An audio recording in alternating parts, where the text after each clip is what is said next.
Ma vist alles lugesin ka hiljuti seda, aga ei tea ka, Efeslaste 1:3-6. Kiidetud olgu Jumal ja meie Issanda Jeesuse Kristuse Isa, kes meid on taevast õnnistanud kõige vaimuliku õnnistusega Kristuses, nõnda nagu tema on meid Kristuses valinud enne maailma rajamist, olema pühad ja laitmatud tema palge ees armastuses, meid ette määrates lapse õiguse osalisteks Jeesuse Kristuse kaudu enese juurde oma tahtmise heameelt mööda, tema armu kirkuse kiituseks, mille ta meile on kinkinud selles armastatus. Ja Jumala headus ja armastus, mis siis ilmneb tema armu läbi.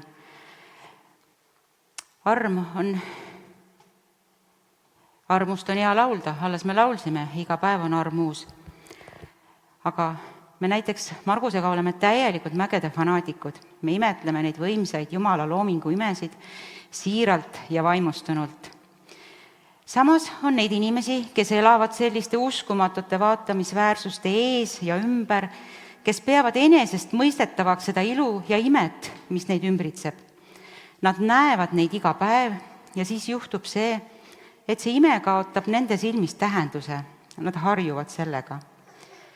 Nii on ka palju meiega, kristlastega, kui meenutame Jumala hämmastavat armu meie endi vastu. Meid on päästetud igavestest piinadest, karistustest, mida me õigustatult väärime, ja meie elu on täis kõigeväelisema Jumala elu ja õnnistusi. Kui meenutada oma esimest päeva Jeesusega, kas saame võrrelda seda tunnet tänasega? Ja ometi me oleme rahul oma igapäevase eluga, mõtlemata või tunnistamata tõelist elu ja unustades tegelikku allikat, kus see õnnistus tuleb. Sõna arm on piiblis üsna tavaline. Ainuüksi Uues Testamendis kasutatakse seda 122 korda. Me võime seda kuulda ja lugeda nii tihti, et kaotame silmist selle tähenduse, sügavuse ja rikkuse. Võtkem siis hetk ja nautigem seda suurepärast vaadet, mida Jumala arm meie jaoks tegelikult tähendab. Parim väljend selleks on Jumala rikkus Kristuse kulul. See võtab üsna hästi asja kokku. Kõik õnnistused, mida Jumal pakub, on antud meile ja nende eest maksis tema enda poeg. Pidage meeles halastuse ja armu erinevust. Halastus ei ole karistuse vastuvõtmine, mida me väärime. Arm on heade asjade vastuvõtmine, mida me ei vääri. Majesteetliku armuvaate saamiseks loeme uuesti aeglaselt Efeslaste 1:3-6. Milline uskumatu mõte sellest, mida arm meie jaoks tähendab. Meid on õnnistatud kõige vaimuliku õnnistusega Kristuses. Ta valis meid, et me oleksime pühad ja laitmatud tema palge ees armastuses. Ja armastuses võttis ta meid Jeesuse Kristuse kaudu enda lasteks oma kirkuse armu kiituseks, millega ta meid on vastu võtnud armastatus. Minu armastus Jeesuse Jumala sõna ja Jumala vastu pani otsima nende sõnade arm, halastus ja rahu, tähendust ja rakendust. Armu üldine määratlus on, nagu varem öeldud, Jumala teenimatu soosing või Jumala rikkus Kristuse arvelt. Kui ma puutun kokku selliste fraaside nagu olge tugevas armus, kasvage armus ja arm olgu meile külluslik kõiges, ning kui Paulus ütleb, et arm tegutseb temas vägevalt ja ta on Jumala armust see, kes ta on, siis hakkame me ka tundma, et meil võib olla vaja sõna arm mõistmiseks teistsugust arusaamist.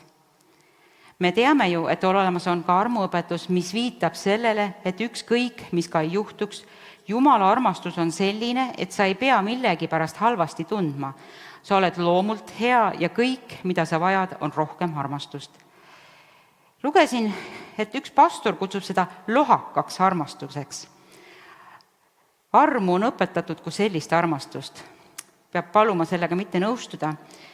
Sellised õpetused tulid kogudustesse ehk Jumala Jeesuse Kristuse ihusse läbi saatana katse eemaldada piiblist kõik, mis on kasvatav ja korrigeeriv. Jeesus ütles, kui su silm ajab sind komistama, siis kisu see välja. See ei kõla ju armastuse moodi. See sõltub sellest, kas sa näed pattu sellisena, nagu see on, kõige hea hävitajana. Sellisest patust vabanemiseks vajad sa armastust, mis peab silmis lähedase kõrgeimat huvi, päästet südamel, mitte patu legaliseerimist. Võib-olla tuleb armastust õigesti defineerida kui tingimusteta vastuvõtmist ja jumalikku vastasseisu. Mõelda armastusest Jumala silmis kui patu aktsepteerimisest ilma armastava vastasseisuta on Jumala loomine enda silmis sellisena, nagu ta ennast ei ole ilmutanud. Kuidas siis õigesti armu defineerida? Tiituse 2:11-13 loeme. Sest Jumala päästev arm on ilmunud kõigile inimestele ja õpetab meid, et me hülgaksime Jumala kartmatuse ja ilmalikud himud ning elaksime mõistlikult, õiglaselt ja jumalakartlikult praegusel ajastul, oodates õndsa lootuse saabumist ja meie suure Jumala ja päästja Jeesuse Kristuse kirkuse ilmumist. Armu selgitatakse kui päästvat, toovat ja meile õpetatavat, mis teeb armu eesmärgi meie elus reaalsuseks. Arm toob pääste ja arm õpetab. Näiteks inglisekeelsed armu definitsioonid on Jumala üleloomulik abi, mis antakse mõistuslikule olendile tema päästmiseks. Kreeka keeles tõlgitud sõna arm on jumaliku mõju südamele ja selle peegeldust elus. See hõlmab seda, mis on vastuvõetav, toob kasu, soosingut, andi, rõõmu, heldust ja naudingut. Heebrea keeles tähendab see lahkust alama poole. Arm on Jumala hoiak meie surelike olendite suhtes. Ta annab meile oma headust vaatamata meie patusele loomusele ja oma armu läbi alustab ta protsessi, mis viib meid oma poja, Jeesuse Kristuse täieliku väljenduseni oma elus. Rohkem su sarnaseks, rohkem su moodi. Arm on aktiivne ja kasvav tööriist, mida Jumal kasutab oma protsessi läbiviimiseks meis, et kehtestada oma suveräänne nõu ja eesmärgid meie sees ja meie kaudu, oma lepingulastena. Lõpptulemuseks on taastatud pojaseisuse suhe kõige väelisema Jumalaga ja tema õiguse valitsemine tema poja Jeesuse Kristuse kaudu usklike eludes kõikjal. Jumala armastus on kogu armu allikas. Armu eesmärk on meid töödelda ja vormida tema poja ettemääratud mustri järgi igas meie eluvaldkonnas. Meie armastus Jumala vastu seab meid vastu võtma ja tema annab armu alandlikele. Seega seab alandlikkus meid ka positsioonile armu vastuvõtmiseks.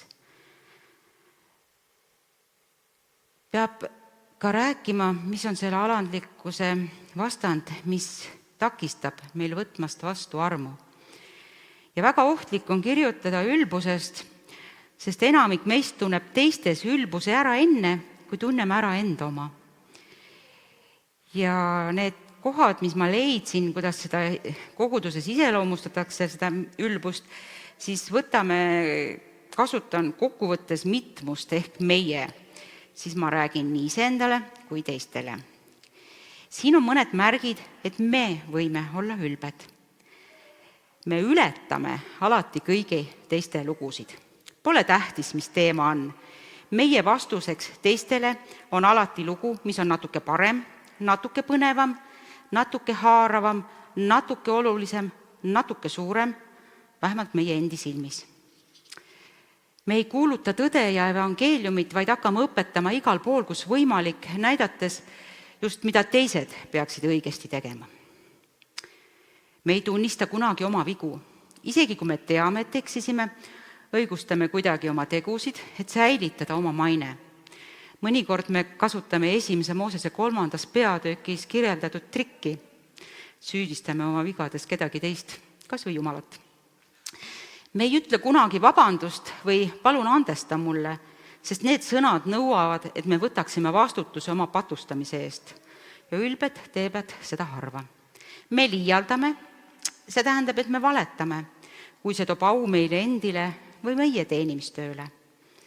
Me pettume, kui teised, kes näivad olevat meist vähem väärt, saavad suuremat tunnustust või abi. Võib-olla teeskleme isegi rõõmu nende saavutustest, sisimas aga arvame, et oleksime ise pidanud selles olukorras olema. Me mainime nimesid. Meie vestlused on täis oluliste inimeste nimesid, kuigi mõnikord me neid vaevu isegi tunneme, eriti kui eeldame, et teistele avaldab see mulje, keda me kõik tunneme. Me teeme end sageli oma jutu illustratsioonide täheks. See, mida mina tegin, saab meie jutus peaaegu domineerivamaks kui see, mida Jumal on teinud. Harva räägime võitlustest ilma võiduta. Me ei palveta palju.